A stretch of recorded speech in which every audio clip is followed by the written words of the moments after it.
Though thou rentest thy face with painting. And in vain. Wait a minute. If they wear makeup, what profit is it? In vain. If they wear makeup, what profit is it? In vain. If they wear makeup, what profit is it? In vain. Vain. If they wear makeup, what profit is it? In vain. In vain what? Shalt thou make thyself fair. Leviticus 10:10. In Leviticus chapter 10 and at verse 10. And that ye may put difference. You can see him. Now, this is what the so-called Christians said.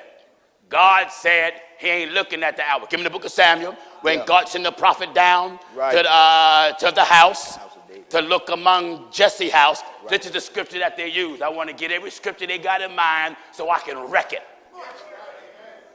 They said, God said, come as you are. God ain't never said that. God did not say, come as you are. If you do come as you are, fine. But that don't mean for you to stay as you are.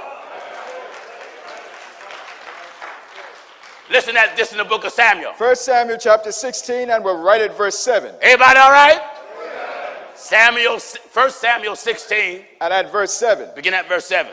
But the Lord said unto Samuel. The Lord said to Samuel. Look not on his countenance. Don't look on his countenance. Or on the height of his stature. On the height of his stature. Because I have refused him. I have refused him. For the Lord seeth not as man seeth. The Lord don't see as man see. For man looketh on the outward appearance. Man look on the outward appearance. But the Lord looketh on the heart. The preacher switched that around and said, God said he don't look at the outward. God ain't said that. No.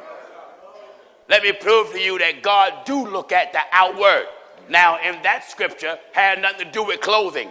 No. That scripture had to do with came time that God wanted a king, a future king for Israel. Right. And when the sons of Jesse came by, Samuel immediately responded to the first son that he saw. Right. And God corrected him and let them know, no, don't you look at the stature, the height of the stature, none of that, because I have refused him.